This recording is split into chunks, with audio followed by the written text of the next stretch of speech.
तो एक्सपर्ट्स के साथ लाइव बैठकर पोर्टफोलियो बनाने का मौका मिलेगा। तो चलिए बिना कुछ समय वेस्ट करे शुरू करते हैं सास बहू और सेंसेक्स के आज के चैप्टर की शुरुआत।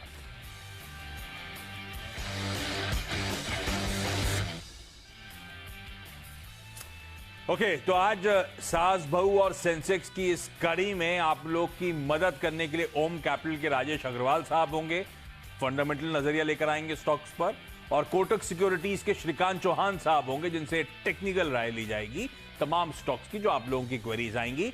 आप लोगों के स्क्रीन के ऊपर हमारे व्हाट्सएप नंबर चल रहे हैं, ट्विटर आईडी आपको मेरी पता है, रीच आउट करिए, ज्यादा से ज्यादा क्वेरीज कोशिश करेंगे हम लोग इस अगले आधे घंटे में सॉल्व करें।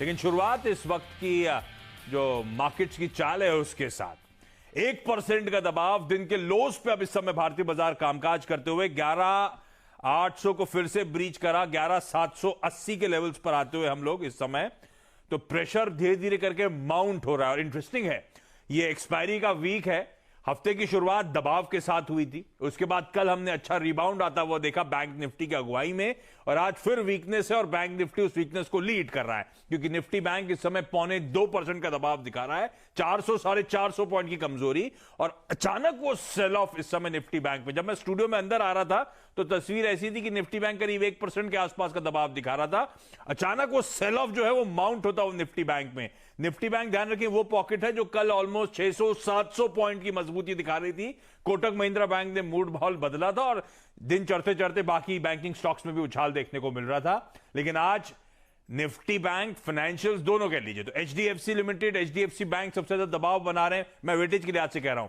कोटक महिंद्रा बैंक में सबसे ज्यादा दबाव बनाने का काम कर रहा है, आईसीआईसीआई बैंक वो सबसे ज्यादा दबाव बना रहा है। तो ये बैंकिंग और फाइनेंशियल्स की पॉकेट है जिसके चलते अब वीकनेस क्रीप इन होती हुई। ऐसे में क्विकली श्रीकांत, क्या ट्रेड ले रहे हो आप लोग? कल तो एक्सपायरी का दिन है, बड़ी वाली एक्सपायरी, यहां से लेके एक्सपायरी तक निफ्टी या निफ्टी बैंक पे कोई ट्रेड बैठ रहा है क्या? या गुड आफ्टरनून आशीष जी। देखिए, मुझे लग रहा है कि मार्केट जो है वो एक ट्रायंगल फॉर्मेशन में गया है और एक रेंज को फॉलो कर रहा है। 11,950 12,000 के ऊपर नहीं जा रहा है, और साथ ही साथ अगर आप नीचे देखेंगे तो 11,700 11,750 के करीब इससे काफ़ी अच्छा सपोर्ट भी है। तो अगर मार्केट 11,700 के लेवल को अगर नहीं तोड़ता है तो मुझे लगता है कि वापस रिबाउंड करेगा, और चूंकि जैसे फॉर्मेशन बना है तो मुझे लगता है कि एक बार हम 11,700 के स्टॉप लॉस के साथ निफ्टी को लॉन्ग करके चल सकते हैं, क्योंकि ओवरऑल रेंज बाउंड एक्टिविटी है और कल जो मार्केट बढ़ गया था उसका करेक्शन देखने मिल रहा है। साथ ही साथ मुझे लगता है कि बैंक निफ्टी में अभी और भी थोड़ा सा करेक्शन एक्सपेक्टेड है, और अगर थोड़े करेक्शन के बाद अगर बैंक निफ्टी अगर वापस एक बार अगर 24,500 या 600 के रेंज के आसपास अगर अवेलेबल हो तो वहां पे इसे लॉन्ग करके चले, क्योंकि ओवरऑल अगर देखा जाए तो अगर यहाँ से कोई अगर रैली अगर लीड होती है तो बैंक निफ्टी से ही होगी। तो 24,500 के करीब है, 24,000 के स्टॉप लॉस के साथ बैंक निफ्टी को लॉन्ग किया जा सकता है। ये 11,700 का स्टॉप लगा के इस समय निफ्टी में एंट्री कर लूं 780 के जोन्स पर? बिल्कुल, क्योंकि अपने को जो व्यू लेना है वो 2 दिन का व्यू लेना है, तो शायद 30-35 पॉइंट का करेक्शन और भी देखने मिले, लेकिन 11,700 के स्टॉप लॉस के साथ करंट लेवल से निफ्टी को लॉन्ग किया जा सकता है। 700 की अहमियत समझिए, मेरे ख्याल से मंडे का दिन था, 11,711 के लोज बनाए हमने।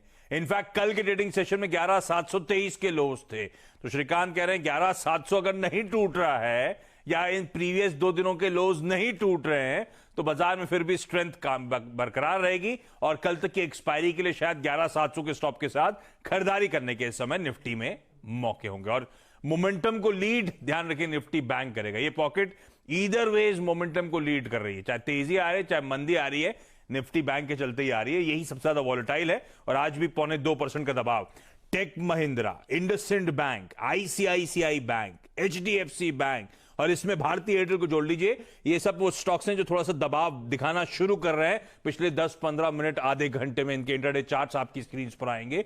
भारतीय एयरटेल तो वो काउंटर था जो आज सुबह सबसे ज्यादा स्ट्रेंथ देने की कोशिश कर रहा था, कहां वो 12% का उछाल, कहां महज 4-4.5% की मजबूती के साथ ट्रेड। स्टॉक पे आगे आऊंगा, लेकिन अब मैं सवाल जवाब के सिलसिले की शुरुआत कर रहा हूं, अदरवाइज बातचीत करते करते समय इतना निकल जाता है कि क्वेरी सॉल्व नहीं हो पाती। सबसे पहले गाजियाबाद जा रहा हूं और श्वेता कुमारी जी हमारे साथ गाजियाबाद से जुड़ती हुई। श्वेता मैम, हाय, गुड आफ्टरनून, सवाल पूछे मैम।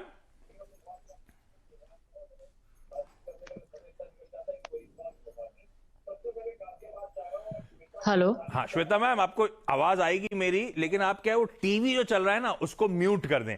अदरवाइज क्या टीवी होगा, वो म्यूट कर बहुत दूं? लैग के साथ आएगी आवाज। अगर आप वहां सुनेंगी तो आपका हम दोनों की बातचीत हो ही नहीं पाएगी। जी जी। हाँ श्वेता मैम, ये आप बताओ, जी स्टॉक मार्केट में रेगुलरली ट्रेड वेट करते हो आप क्या मैम? जी। हाँ, अच्छा। कब से चल रहा है स्टॉक मार्केट में ट्रेडिंग इन्वेस्टमेंट का, और क्या करते हो आप? खरीदारी लंबी अवधि के लिए करते हो या दिन ट्रेडिंग वेटिंग करने का ज्यादा मन रहता है?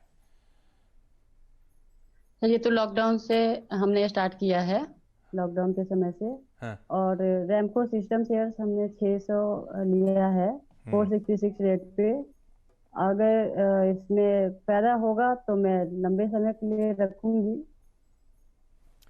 ठीक बात। तो रैमको लॉकडाउन में शुरू करा तो ये अच्छा है। श्वेता जी इकलौती नहीं है। जब से हमने सास बहू और सेंसेक्स की शुरुआत करी, मेरे ख्याल से हर दिन एटलीस्ट 2 लेडीज हमें बता रही हैं कि उन्होंने लॉकडाउन से ही इन्वेस्टमेंट और ट्रेडिंग की या शेयर मार्केट में आने की शुरुआत करी थी। ये बड़ा इंटरेस्टिंग है। तो श्वेता मैम भी यही कह रही हैं, लॉकडाउन से शुरुआत हुई और रैमको सिस्टम वो स्टॉक जो है, अग्रवाल सर इनके पोर्टफोलियो में 466 के लेवल्स पे बाइंग, इनकी बाइंग के आसपास है। पर ये दरअसल डॉक्टर साहब इसका 6 महीने 1 साल का चार्ट दिखाएंगे रैमको सिस्टम का। दरअसल ये वो स्टॉक है जो 2 डिजिट में होता था जून में। मुझे याद है हेमंत ने एक दिन चैनल पे मेंशन करा था, वो डबल डिजिट से फिर जब ये चलना शुरू हुआ, ये देखिए क्या चाल है स्टॉक की, 400-500% के रिटर्न्स। वो डबल डिजिट का स्टॉक, 70 रुपए का स्टॉक आज 477 पे है। तो अग्रवाल साहब, ये इस तेजी के जो चरम सीमा सबसे ऊपर के लेवल्स थे उस पे श्वेता मैम ने एंट्री करी है, लेकिन रुक सकती है लंबी अवधि के लिए। रुकना चाहिए क्या? क्या करना है स्टॉक में? Good afternoon Ashish ji. आपने सही कहा कि स्टॉक ने बहुत अच्छे रिटर्न दिए हैं। 64 रुपए का लो और 543 रुपए का हाई यस। पिछले 3-4 महीने में बनाया है। पहली बात तो ये है कि नंबर्स बहुत स्ट्रांग आए थे। 368% के आसपास बॉटम लाइन में जंप देखी गई थी। जो ऑर्डर बुक है वो 2 टाइम्स ऑफ रेवेन्यू है। जून एंड में जो ऑर्डर बुक थी, कुछ बड़े निवेशकों ने भी, जिसके बड़े नाम है, उन्होंने भी इसमें एंट्री करी। खास करके मैनेजमेंट की कमेंट्री बहुत अच्छी आई। लेकिन हमें ये नहीं भूलना चाहिए कि वैल्यूएशन बहुत स्ट्रेच्ड हो गए हैं। कंपनी अच्छी होने के बावजूद, परफॉर्मेंस अच्छी होने के बावजूद वैल्यूएशन बहुत स्ट्रेच है और मैं नहीं समझता कि इसमें अभी बने रहना चाहिए। हो सकता है गिरावट में दोबारा खरीदारी के मौके मिले, बट इस वक्त मैं एक बार निकल जाने की सलाह दूंगा। ओके, तो ये कॉल आता हुआ मैम रैमको सिस्टम्स पर। स्टॉक में हाँ गजब की तेजी, गजब की रेटिंग स्टॉक ने ऑलरेडी दिखा दी है। मैं औरंगाबाद जा रहा हूं गाजियाबाद के बाद, और गीतांजलि इस समय आपको आपकी स्क्रीन पे नजर आएंगी। गीतांजलि मैम, पूछिए अपना सवाल। मेरे पास मुंजाल ऑटो के 500 शेयर्स है 67 के प्राइस के, और अशोक लेलैंड के 250 शेयर्स है 85 के प्राइस के। तो इसके फ्यूचर के बारे में कुछ जानकारी चाहिए थी। आपने कहा मुंजाल ऑटो 500 शेयर 67 के प्राइस पे। मुंजाल ऑटो एक मिनट स्क्रीन पे दिखाइएगा, मेरे ख्याल से 56-57 के आसपास चल रहा है। तो आपने जो खरीदारी करी है, ऑलमोस्ट साल के हाईज 67-68 की साल के हाईज थे, उन हाईज पे ही आपकी बाइंग हो गई है, ठीक है। और दूसरा आपने कहा अशोक लेलैंड। अशोक लेलैंड की तो मेरे ख्याल से पिछले हफ्ते के थर्सडे तक चर्चा भी हुई, कई बार आया बातचीत में। 250 शेयर 85 की बाइंग हुई है, और ये भी ऑलमोस्ट हाई पे ले लिए गए हैं। ऐसे में श्रीकांत आप बताइए, मुंजाल ऑटो, अशोक लेलैंड अच्छी कंपनियां, गजब के रिटर्न स्टॉक ने, लेकिन मैम जो है गीतांजलि मैम की एंट्री दोनों में एकदम पीक के आसपास हो गई है। क्या करना है? देखिए, मुझे लगता है कि ये जो मुंजाल ऑटो है, ऑटो एंसिलरी सेक्टर से बिलोंग करता है। और सबसे बड़ी बात यह है अशोक जी, आशीष जी, कि अगर ये सेक्टर अगर चलता है तो काफ़ी अच्छा चल जाता है, और जब रुकता है तो काफ़ी सालों तक या काफ़ी महीनों तक ये बहुत बड़ा वक्त ले लेता है। तो मेरी राय ये रहेगी कि अभी भी उनको जो लॉस हो रहा है वो काफ़ी कम है, तकरीबन 15-20% के करीब का लॉस है। लेकिन अगर इसमें से अगर वो एग्जिट होते हैं, इसको अगर लॉस बुक कर लेते हैं, और अगर इसमें से अगर वो हीरो मोटर्स में अगर जाके स्विच हो जाते हैं, तो मुझे लगता है आने वाले 6 महीने में हीरो मोटर्स में काफ़ी अच्छे रिटर्न्स बन सकते हैं।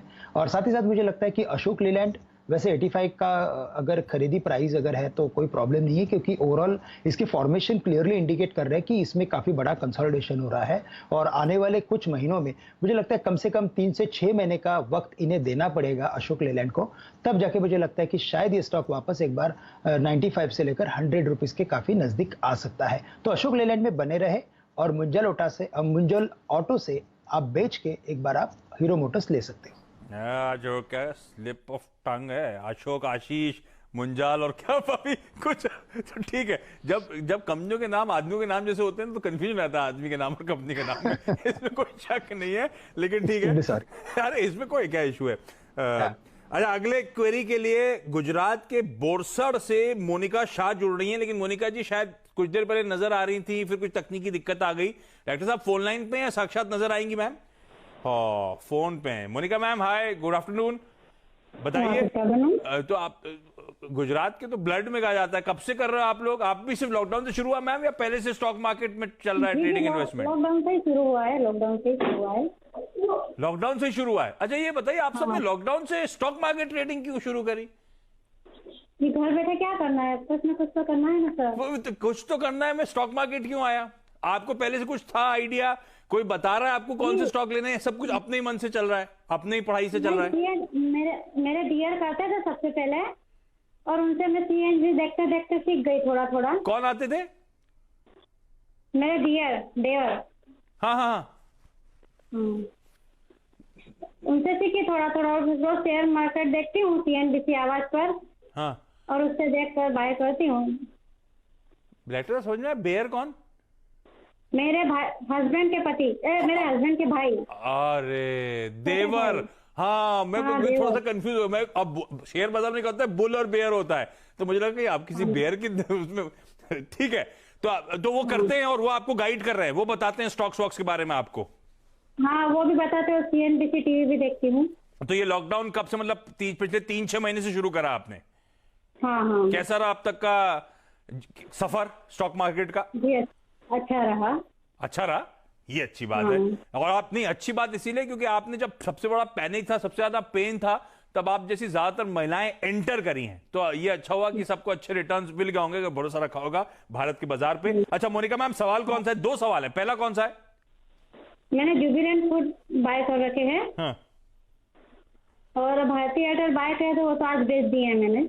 अरे वाह, तो मुनाफा हो गया। अच्छा, ऊपर बेचा? कितने ऊपर बेचा?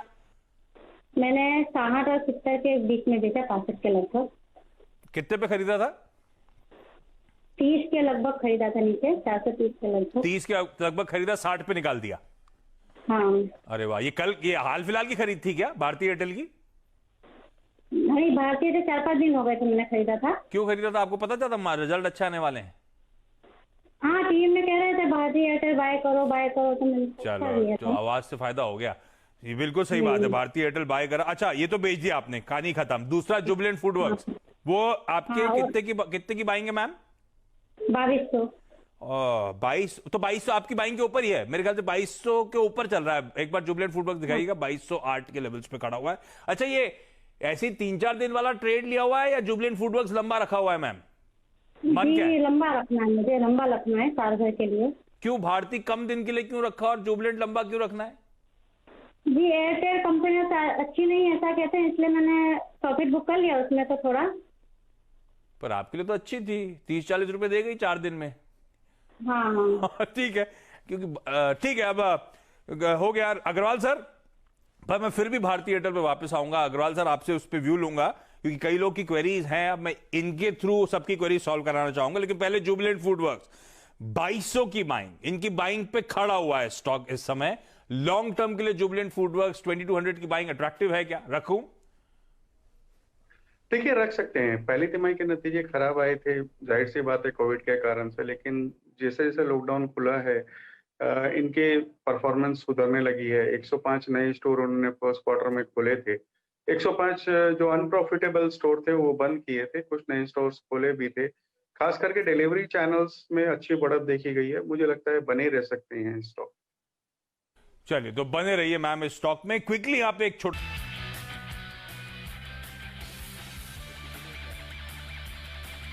ब्रेक के बाद आपका स्वागत है और दबाव गहराता हुआ निफ्टी बैंक अब 550 पॉइंट 2.25% की कमजोरी के साथ इस समय ट्रेड करता हुआ और इसीलिए निफ्टी 11,750 11,760 के जोन्स पर है। और इस समय जो सबसे तगड़ा सेल ऑफ झेल रहा है वो है आईसीआईसीआई बैंक। तो एचडीएफसी ट्विंस तो मैंने पहले अपडेट में कहा था कि वीकनेस दिखा रहे हैं, लेकिन आईसीआईसीआई बैंक अब ऑलमोस्ट 3% की कमजोरी के साथ इस समय ट्रेड करता हुआ। तो मूड थोड़ा सा बिगड़ता हुआ। सॉरी आप लोगों की ज्यादा क्वेरीज नहीं ले पाया, लेकिन ब्रेक ले रहा हूं मैं। आप अग्रवाल सर, चौहान साहब, आप सबका स्वागत, धन्यवाद बहुत बहुत वक्त निकालने के लिए। ब्रेक देते देते आपको बता दूं एक काम की बात। सीएनबीसी टीवी 18 और नेशनल स्टॉक एक्सचेंज लेकर आए हैं एक स्पेशल कैंपेन इन्फॉर्म्ड इन्वेस्टर।